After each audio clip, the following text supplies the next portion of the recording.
In this tutorial, I'm going to demonstrate how you can create a recurrent WebEx meeting and place the meeting link into your Seesaw so your students can access. What we're going to be doing is we're going to set up a recurring meeting that lasts throughout the entire school day, so you will only have one link to manage. To get started, you're going to open up your web browser and go to limbrook.webex.com, which is going to bring you to this page.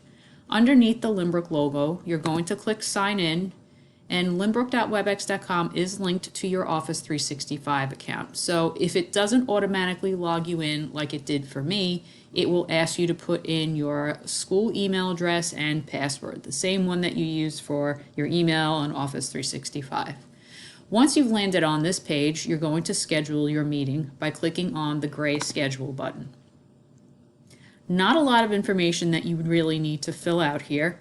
What you're going to do where it says meeting topic is just fill out information so that you will know what this meeting is. This is not information the students are going to see. So we can just put in daily lessons with Miss Robinson. The second important part to fill out is the date and time. So whenever you are going to be starting your remote learning sessions, that can be the first day that you pick. And then you're going to select about the time that you would be starting this. Now keep in mind, these times are just loose. You can start the meeting and stop the meeting really at any time that you want, but just so that you have it set up, you're going to select the time about that you would start it. And pay attention to AM and PM because it will always default to the current time on your computer. So make sure if you're starting this in the AM that you do select AM if it is not pre-selected.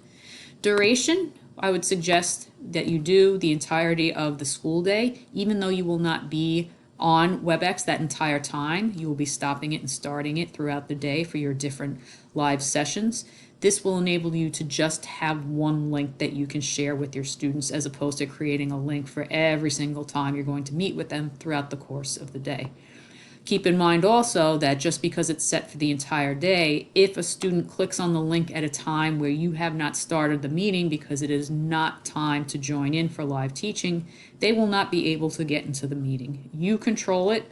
Once you start the meeting, that's when students will be able to enter. So you don't have to worry about students getting into a meeting without you there.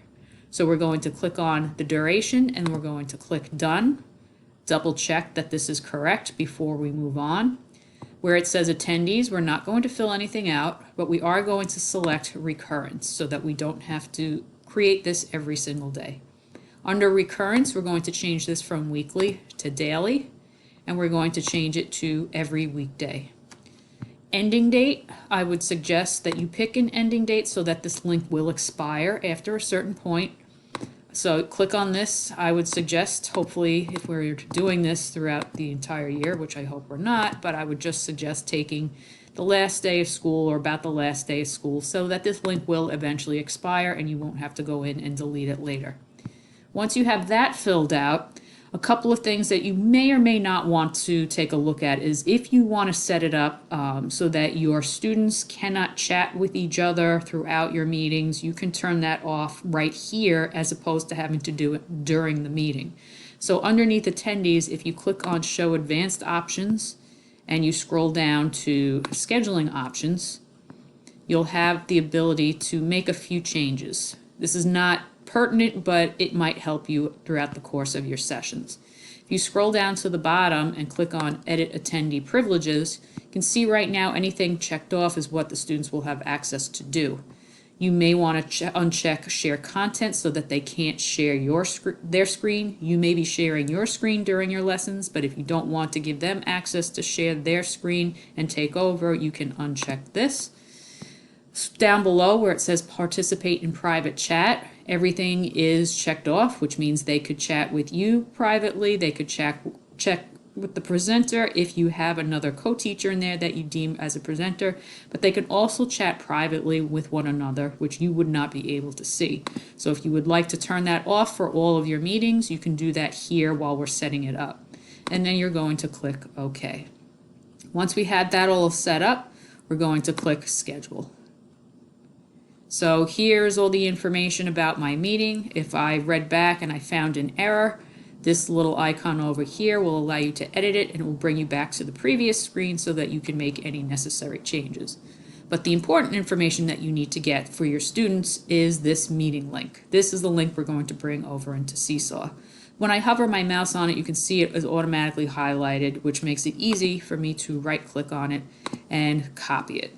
So now that I have the link copied, I'm ready to put it in Seesaw for my students to access. So I'm going to jump on over to my Seesaw screen over here. And right now I am in one of my classes. So when you go to Seesaw, you might be landing on your activities. And there's a couple of different places you could put this link. But for the most part, I found a lot of teachers found it helpful to put it in the inbox. So to send a message out to all the students so that they can access it quickly. Adding it as a journal activity or something like that, while possible, it might get lost in the shuffle because you may be adding a lot of activities. It's a little bit easier to find in the inbox. So we're going to click over here on inbox, and you can see all these different announcements that I already have in here. I did this before, so I'm just going to delete this one. So to post this link in the inbox, you're going to click this add button, and you're going to click send announcement.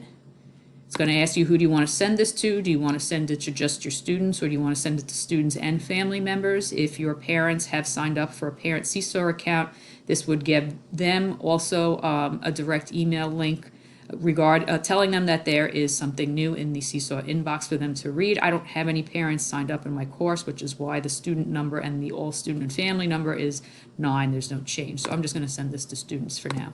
So here is where you're going to type your announcement. Click the link below starting on November 20th to join in on live Webex sessions. If you want to put your schedule as to when those sessions are going to occur, you could put it here. They probably already have that at this point. Then you're going to insert the link. You can insert the link 2 ways. You could just paste it right here in the body of this mail, and this will be a clickable link for them once we send it. Or you could add it as an attachment by clicking on add attachment and clicking link. You can paste that video link here, click the green check mark. The only thing is it creates an image of the Webex logo here, so whether you want that there or not, that's up to you. If you do, you're going to click this little check mark over here. So I have it in 2 places. Once I send it, you'll kind of see what it looks like from the student's standpoint. When I click send now, this is what it looks like. So the link that I pasted in the body, you can see, is a clickable link, so they can click it here. And then this very large image that it automatically created when I inserted it as a link is also the same thing. So if you don't want this big logo here, you don't have to do it that way. And that's pretty much it. I'm just going to jump quickly back over to Webex for a second. If for some reason or other you needed to edit anything in regards to the lesson that you set up in Webex or the meeting, next time you log into Webex and you land on your home page, you will see a list in upcoming meetings of all your meetings. There'll be one daily because you're doing this on a daily basis.